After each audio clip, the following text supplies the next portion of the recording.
एक बार की बात है। एक जंगल में एक शेर रहता था। वो शेर बहुत ही बलवान था और उसको अपने बाल पर बहुत घमंड था। उसे ऐसा लगता था कि कोई भी जानवर उसके आगे टिक नहीं पाएगा। इसीलिए वो जंगल के जानवरों को मरकर खा लेता था। वो प्रतिदिन कई जानवरों का शिकार करता था। उसमें से कुछ खाता था और कुछ को चीर फाड़ के फेंक देता था। शेर के इस तरह के शिकार के कारण जंगल के सभी जानवर बहुत ही डरे हुए और परेशान थे। वो जल्दी अपने घरों से भी नहीं निकलते थे, क्योंकि उनको हमेशा डर रहता था कि कहानी वो उस निर्दयी शेर के शिकार न बन जाएं। इसके अलावा जानवरों को इस बात का भी डर था कि अगर ये शेर रोज दर्जनों जानवरों को मारता रहा तो एक दिन ऐसा आएगा जब जंगल में कोई जानवर ही नहीं बचेगा। इस विषय में सभी जानवरों ने एकत्र होकर इसका उपाय निकाला और शेर के पास जाने का फैसला किया। सभी जानवर एकत्र होकर शेर की सभा में पहुंचे। सभी जानवरों को एक साथ देखकर शेर बहुत ही प्रसन्न हुआ। वो अपने मन में सोच रहा था कि अच्छा हुआ कि जंगल के सभी जानवर यही आ गए।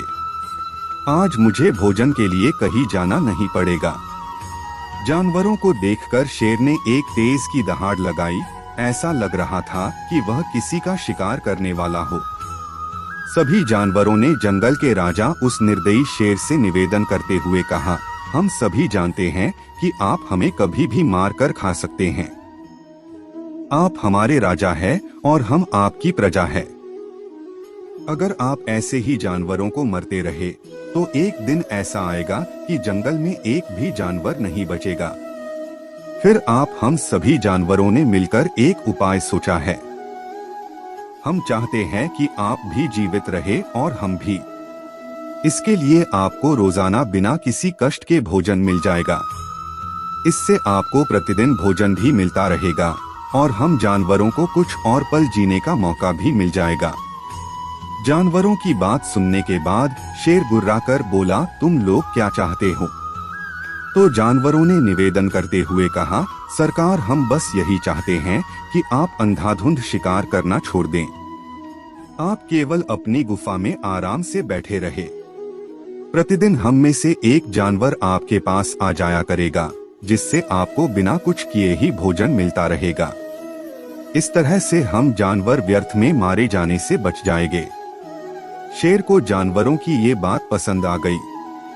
उसने जानवरों से कहा, मैं तुम लोगों की इस बात को स्वीकार करता हूँ। आज से मैं किसी भी जानवर का शिकार नहीं करूँगा, लेकिन याद रहे अगर मुझे किसी दिन भोजन नहीं मिला तो मैं एक ही दिन में सारे जानवर को मार डालूंगा। जानवरों ने शेर से कहा, आप इस बात की चिंता न करें, हम आपको निराश नहीं करेंगे। आपको प्रतिदिन भोजन मिलता रहेगा।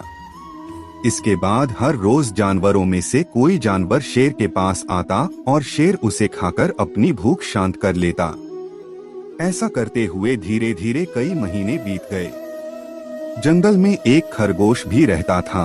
वो देखने में तो छोटा था, लेकिन बहुत ही चतुर और बुद्धिमान था। एक दिन उस खरगोश की बारी आई। वो शेर के पास जाने के लिए अपने घर से चल पड़ा। शेर के पास जाते हुए के मन में विचार आया कि जीवन बहुत ही बहुमूल्य है, ऐसे किसी शेर का शिकार बनना सही नहीं है। क्या ऐसा कोई उपाय नहीं है कि मैं अपने प्राण और सभी जानवरों के प्राण इस शेर से बचा सकूं? बहुत देर तक विचार करने के बाद चतुर खरगोश ने एक तरकीब निकाली। बुद्धिमान खरगोश जानबूझकर शेर के पास देर से गया। शेर भूख के कारण बहुत ही व्याकुल था। जैसे ही उसने खरगोश को देखा, तेज से गुर्राकर बोला, मैं इतनी देर से तुम्हारी प्रतीक्षा कर रहा हूँ और तुम इतनी देर में आए हो। तुम इतने छोटे हो कि तुमसे तो मेरा पेट भी नहीं भरेगा। सभी जानवरों ने मुझे धोखा दिया। मैं एक ही दिन में सभी जानवरों को मारकर काम खत्म कर दूंगा। उस चालाक खरगोश ने शेर के सामने सिर झुकाकर बोला, आप क्रोधित न हो, इसमें जानवरों का कोई दोष नहीं है। उन्होंने तो ठीक समय पर मेरे साथ 5 खरगोश और भेजे थे। शेर गुस्से से दहाड़ता हुआ बोला, तो बाकी के 5 खरगोश कहाँ गए? उस बुद्धिमान खरगोश की बात सुनकर शेर को गुस्सा आ गया। शेर ने गुस्से में कहा, वो मुझसे मुकाबला करेगा। बताओ मुझे वो दुष्ट कहाँ रहता है, मुझे ले चलो उसके पास। पहले मैं उसका शिकार करूंगा, फिर तुम्हें खाऊंगा। इस पर चालाक खरगोश ने कहा, आप मेरे पीछे पीछे आइए, मैं आपको उसके पास ले चलता हूँ। खरगोश उसे एक कुएं के पास ले गया और बोला, वो यही था, लगता है कहीं छुप गया है। उसका किला धरती के भीतर है, आप उसे ललकारेंगे तो वो बाहर जरूर आएगा। चालाक खरगोश ने कुएं की दीवार की तरह इशारा करते हुए कहा, यही उसके किले की दीवार है। शेर क्रोध में कुएं की दीवार पर चढ़ गया और कुएं में झांककर देखा तो उसकी परछाई दिखाई दे रही थी। शेर को लगा सचमुच दूसरा शेर है। पानी में देखते हुए उसने तेज से दहाड़ लगाई। उसकी ही आवाज कुएं से टकराने के बाद वापस आई, जो उसी की दहाड़ जैसी थी। शेर को लगा दूसरा शेर उसे देखकर दहाड़ रहा है। शेर क्रोध से आग बबूला हो गया और उसने बिना कुछ सोचे समझे कुएं में छलांग लगा दी। उसके बाद फिर क्या था, कुएं में कूदने के बाद वो बाहर निकलने के छटपटाने लगा, लेकिन वह बाहर नहीं निकल पाया और उसी कुएं में तड़प कर मर गया। खरगोश ने वापस जंगल जाकर सबको शेर के मरने की खबर सुनाई। इससे सभी जानवर बहुत ही प्रसन्न हुए और उन्होंने खरगोश को धन्यवाद दिया और सभी ने उसके चालाकी और बुद्धिमानी की प्रशंसा भी किया। वीडियो पसंद आया हो तो चैनल को सब्सक्राइब करें।